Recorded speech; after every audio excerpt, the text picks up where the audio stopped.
Thanks for the introduction. And g'day everyone, and welcome to the first time I've ever done the Lubrication Experts Podcast live. So you'll have to excuse me. We'll see how this goes. If you've not listened to it before, you can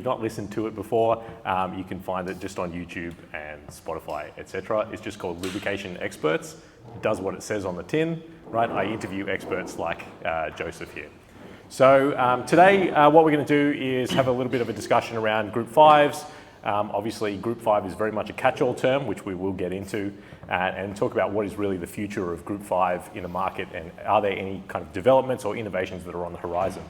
So, we've already had the introduction, so maybe I'll just kind of preface this discussion with a bit of a leading question in some ways. So ExxonMobil's own energy outlook kind of predicts that we're going to have a growing population. We're going to need a fair bit more energy. I think the number is about in the order of 15% by about 2050. So at some point, if we are going to try and meet all the climate goals that have been kind of stated as a 2050 goal, we've got to find energy efficiency somewhere. So this is a bit of a leading question, but what kind of technologies and developments can this industry sort of bring to those sustainability goals? Yeah, sure. So I guess you've stole my thunder from a couple of stats that I was going to drop in, but kind of when we go through and we look at some of kind of the big mega trends that are coming through, there's kind of really three key numbers that stand out, right? So one is 2, in that by 2050, the world's population is going to have 2 billion more people here. So that's an awful lot more cars, that's an awful lot more kind of personal AC systems, or just everything across the board is going to be increased throughout there. And the world's economy is going to double as well. So that is huge. From, you think about the link between energy consumption and GDP, they tend to follow pretty closely. But as you say, we expect there to be some efficiencies gained throughout the system as we move forward that enables, I guess, that energy use or that energy rise to be kept to around kind of 15%. So hopefully trying to kind of decouple some of that as you move forward. And I think we heard from some presentations earlier today that are kind of some initiatives that are already looking at it. And I think the industry that we're in, we probably don't do a very good job of communicating the value that we already create right now. You think about anything that moves, you need, or any friction, you think about kind of all of the friction losses that then equate to energy losses, that then equate to revenue, or that then equate to something else. That's huge. So any incremental gain you can get there is only going to help. And again, I think we heard earlier today and kind of this morning, when you look at the base oil categories, you look at kind of the needs moving forward, the more you can drop your viscosity, the better you're going to get an increase from that point of view. And then I guess there's a general expectation that kind of people will drop down that API classification.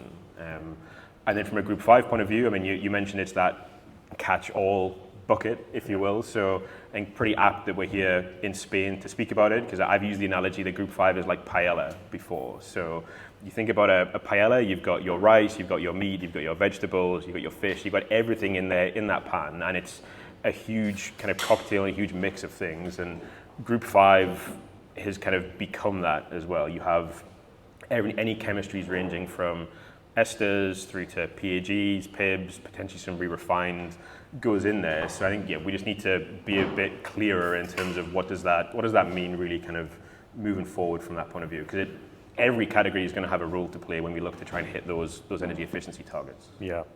So I think from my perspective, when I talk to a few of my kind of clients and occasionally people from government and that, I think the one paper that I always point to is Kenneth Holmberg and Ali Erdemir, who put together that paper, which showed that feasibly, something like 40% of energy losses is something that we could probably mitigate. And I think they put some numbers around it, like it equates to about 1.7% of GDP, and that sort of, I think that was a 2017 paper.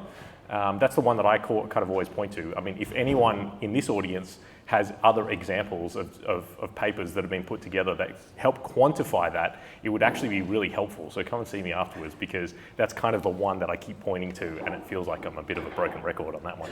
Me too. Yeah, right. Okay, so maybe to provide a little bit of context around the Group 5 discussion, it would be helpful to actually step back and look at the API base oil groups, right? Yep. So everyone is familiar with the fact that we categorize them 1 through 5. I think there is, at least from my perspective, and I'm mostly working with end users, right? They see the API base oil groups and they see them as kind of like a category where the numbers 1 to 2 to 3 to 4 are, broadly speaking, we are increasing performance, and the kind of underlying assumption is that as you become more PAO-like, right, you get better. And that, the way that the base oil groups are constructed implies that PAO is kind of like the top of the mountain. Are you able to contextualize that? Like, why is that the case, and what's the history, or what are the market drivers behind why like Group 4 got its own kind of special place? Yeah. So, and yeah, I guess like you say, kind of it's not really a misconception, but I guess it really depends on in terms of kind of what application or what attribute you're looking for your base oil to do. Because I guess when you step into or kind of step up to those different kind of base oil categories, it also has it's influenced by the way you manufacture them, the way you make them as well. You think about kind of the different, from aromatics to naphthenics and so on. But I guess to answer your question as to why is the thought that kind of 4 is the pinnacle and is kind of the top piece, I mean, that's pretty much kind of what people have been used to, I guess, really in their everyday life in the engine oil space for, 30, 40, 50 years from a synthetic base oil standpoint. So in that application, it's stability, it's oxidation, it's all of the drain interval performance that you want, which is where PAO gives you a lot of those benefits and all of those values that you want to have. And then I guess similarly, if you look at, I guess, some of the more higher viscosity PAOs that go into industrial gear oils and those kind of formulations, it's the similar properties that are all around viscosity control, oxidation. That's kind of really what you want. So I guess the thought as to why is 4 king, I guess, really comes from, I guess from my point of view, the fact that engine oil is, I guess, kind of the easiest one to contextualize for the general kind of folks or kind of the general teams across the board. But I guess that's not to say that depending on your application, you need to look at something else and something different. PAO is not a one-size-fits-all for every application, for sure. Yeah, it's interesting because I find with end users, they maybe get a little bit confused sometimes because the way that we've constructed the API base oil groups, even for example, you look at what are the conditions under which you fall into 1, 2, 3, or 4, and it's constructed around things like sulfur content, viscosity index also being the big one. So the assumption is higher viscosity index is better. And I think it's very difficult for a lot of end users to wrap their heads around the fact that in some applications, VI is not the be-all and end-all, right? So in industrial gearboxes, for example, which are operating 98% of the time at a fixed temperature, do you really care about VI that much? Heat transfer oils, where in some cases a low viscosity index is actually probably beneficial. So I think it's sort of hard to get them out of that sort of paradigm. So if we now kind of like move the conversation towards Group 5, like you said, it's that catch-all group, and I find myself having to talk to customers and say, and sort of caution them that Group 5 does not always mean good.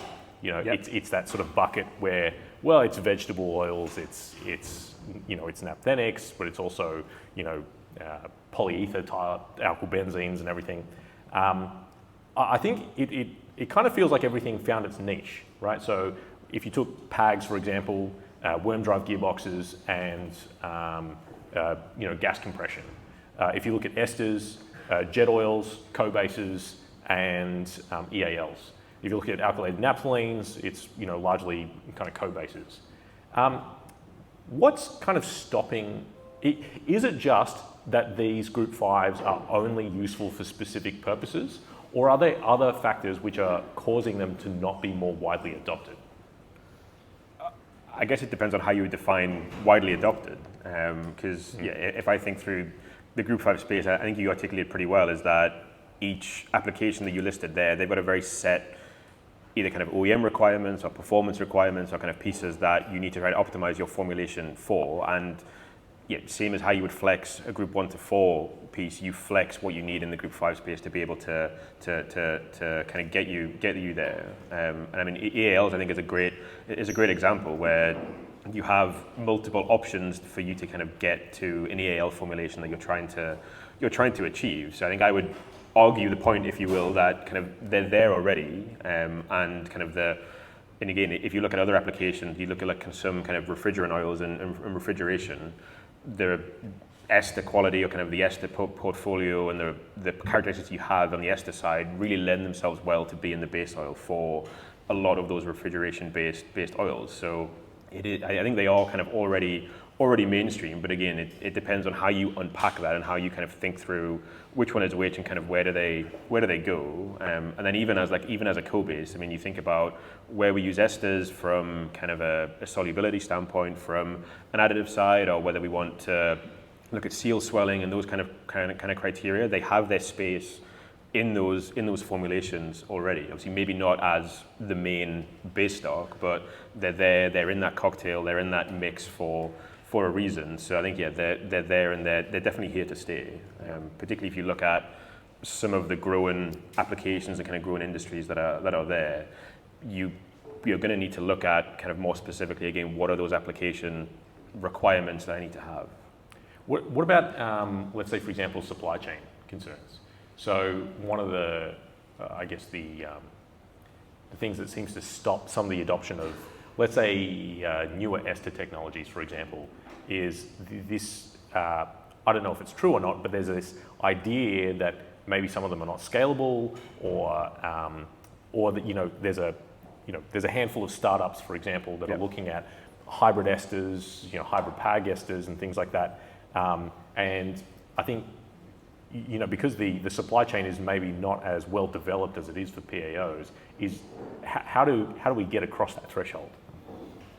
Yeah, and I don't know if it's a supply chain question, because I think from a supply chain point of view, that's fairly well established, unless you're going to some really interesting chemistries in terms of the back end. Again, if I think through synthetic esters, where you've got your acid and your alcohols coming together, unless you're going to some really kind of radical piece that kind of we haven't thought of before, the industry is used to managing that supply chain and managing those difficulties that come. I think some of the challenges more come because the way that these molecules are built up, they are different to PAOs and mineral bases, right? Where, again, we had a question earlier today on REACH registration, and I think that's kind of a perfect example of where you look at, I guess, really kind of from a regulation standpoint, kind of what is driving changes here and there, or kind of what may be creating blockers here or there, or so on. Because if you're creating a different viscosity PAO, for example, the chemical registration or structure is largely going to be the same. Whereas if you're looking at a brand new ester technology, whether it's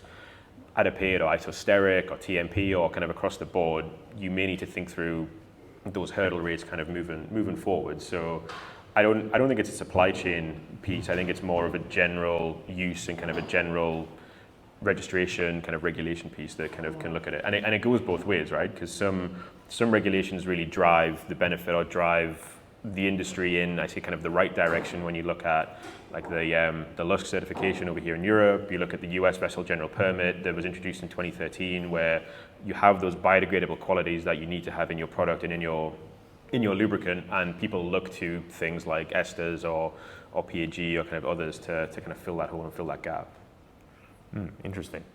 So if we, I guess the premise of my previous question was that there's a whole bunch of group 5 synthetics that have found their very specific niche, right?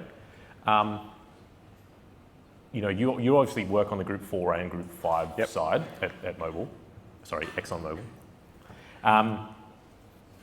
Do you think that there are any other applications where specific group 5s might actually be very well suited, but they haven't kind of like gone mainstream in that application?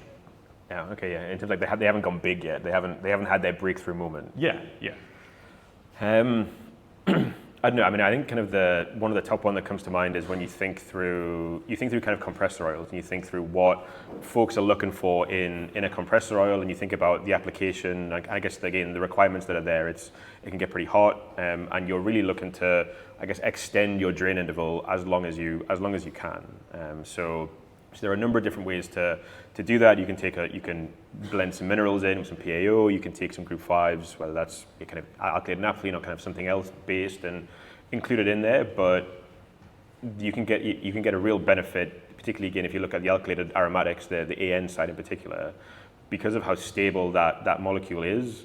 I think we've got data and we've seen examples of being able to extend compressor oil lifespans up to 20,000 hours, which I guess is a huge step change in terms of what that can do. But why is that not taken off yet? I guess it goes back to kind of the end users at kind of the plant or kind of the location or kind of the overhaul periods and so on. There's almost kind of needs to be a mindset shift or kind of a reset in terms of, if I've changed it every year, maybe I don't need to change it every year now because the fluid is doing all of the work and the fluid is doing the pieces that otherwise the maintenance guy would have to do. So I think it's that kind of mindset shift is potentially one on the compressor oil side that could be interesting. And then I guess other way, I guess the breakthrough moment probably isn't there yet, but if you think through a lot of the shifts we're going to see on the fuel side are going to be folks and applications moving from liquid fuels through to gas fuels. So you think about, if I kind of use my marine background, you think through,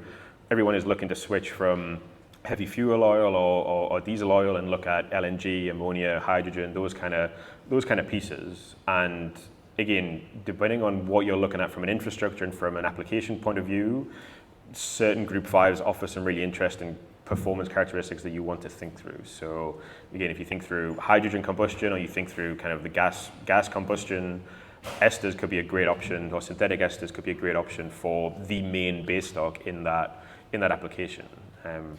Again, like all of the OEMs are kind of looking at trying to make their platforms as fuel agnostic as possible, and a way to potentially flex that could be to you let the oil and you let the fluid kind of do some of the work. So I think the compressor oil should in my opinion have its breakthrough moment soon, hopefully, and then that kind of hydrogen or that kind of gas piece where the esters can look at it, is going to be a really interesting space to develop over the next 3, 4, 5, 10, 15 years.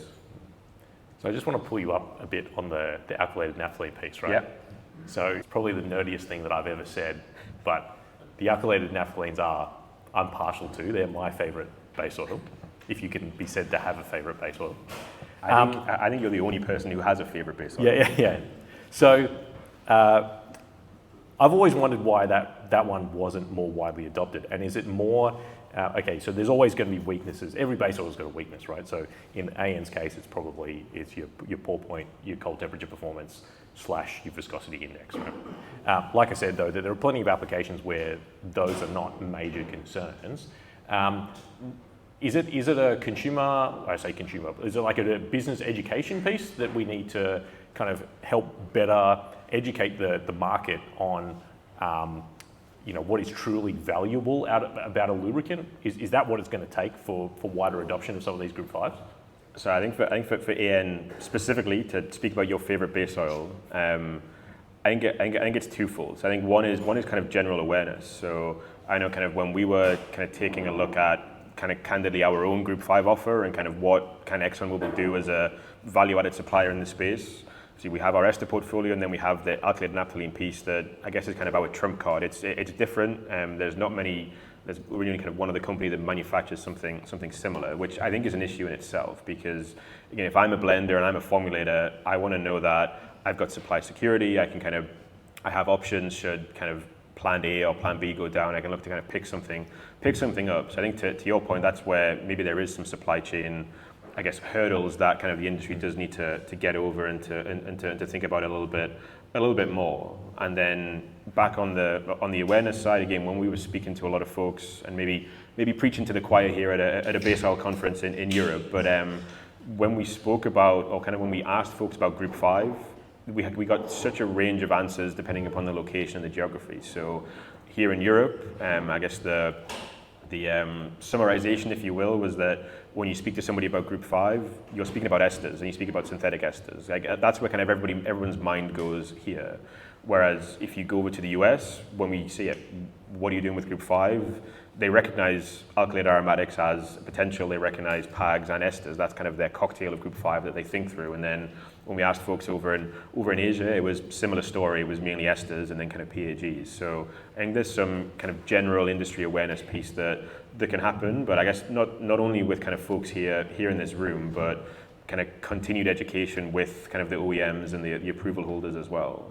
Because again, if I think through, I guess, colleagues that I've spoken to in the past at ExxonMobil who've been around a lot longer than what I have, they kind of comment on, I guess, the shift that they've seen really in the engine oil space over the past 20 to 25 years from a development standpoint, where the oil was thought of as just a component. It was a consumable, really. It wasn't kind of thought of as part of the system. Whereas you speak to kind of VW and Daimler and those other folks now, they are involving kind of lubricant companies in their R&D work, in their development work, because they recognize that you have to look to optimize that full system. So I think that kind of behavioral change is something that should kind of continue to happen as well.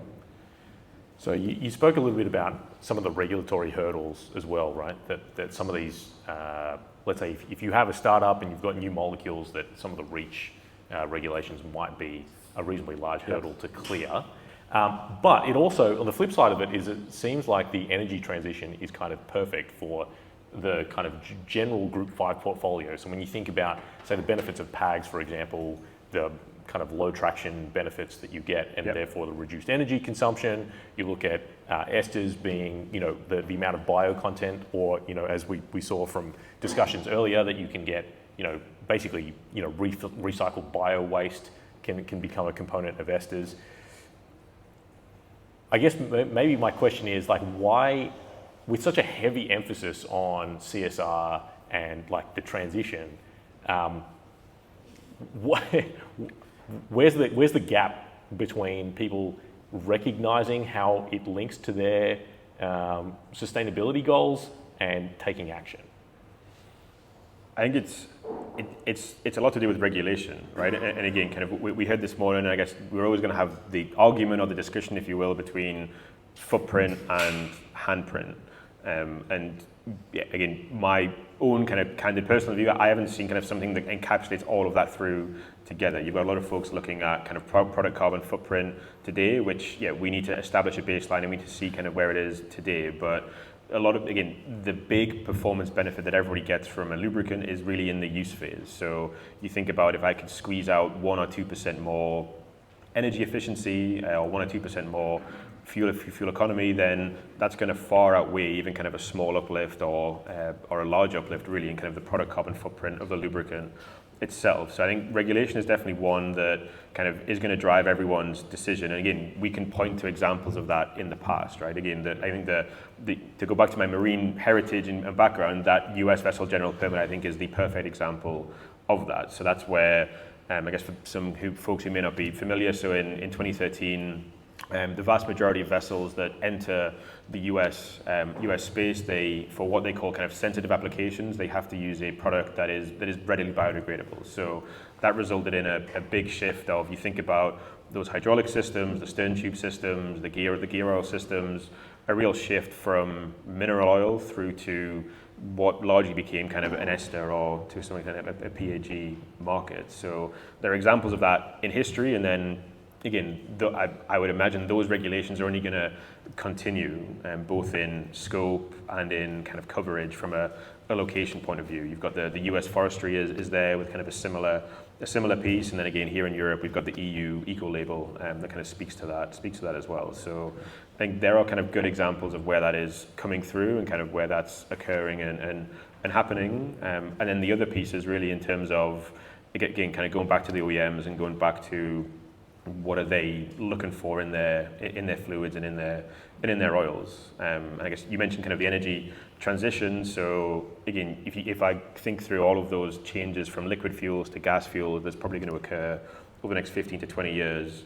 You think about all of those ancillary systems that are going to be needed to keep the fuel cool, whether that's liquefaction, kind of compressors, all of those kind of pieces. Then that's when you're going to think through, again, synthetic esters and those pieces for your refrigeration applications, or AN for your compressor applications. So the momentum is building, I think, for sure. And that doesn't even get into data centers, right? So, all right, as we start to kind of wrap up here, and maybe if we've got time, we'll take a couple of questions as well. Is there anything about like Group 5s that you wish people knew? I mean, if everybody in this room takes away with an image of a palletization and thinks through Group 5, I think that my message is done, because I think that really articulates it well, that a Group 5, you have to scratch under the surface to really understand what that Group 5 molecule is, because again, it's very different to Group 4. So it's kind of trying to uncouple that from everyone's mind. And then I think it's also, again, we heard kind of this morning kind of an interesting overview of, I guess, the supply-demand dynamics and kind of the linkage between maintenance and refineries and so on with Group 2, Group 3 kind of manufacturing, whereas, again, Group 5, that's typically not the case. These products are manufacture on demand. They are not as linked into, I guess, some of the more economic systems that kind of we typically look and track and follow from here. And then the other piece is really that, no Group 5 is created equal. They all have their space, they all have their niche or their application that they really do add value in from that point of view. So I think that's kind of the real key piece for me, I think. Yeah, cool. Well, Joe, thanks so much for answering the questions. And I guess for the audience, if you do have any questions about Group 5, you can talk to either Dow or King Industries, right? Or us. Yeah, we obviously talked to ExxonMobil, and Joe will be around to take questions.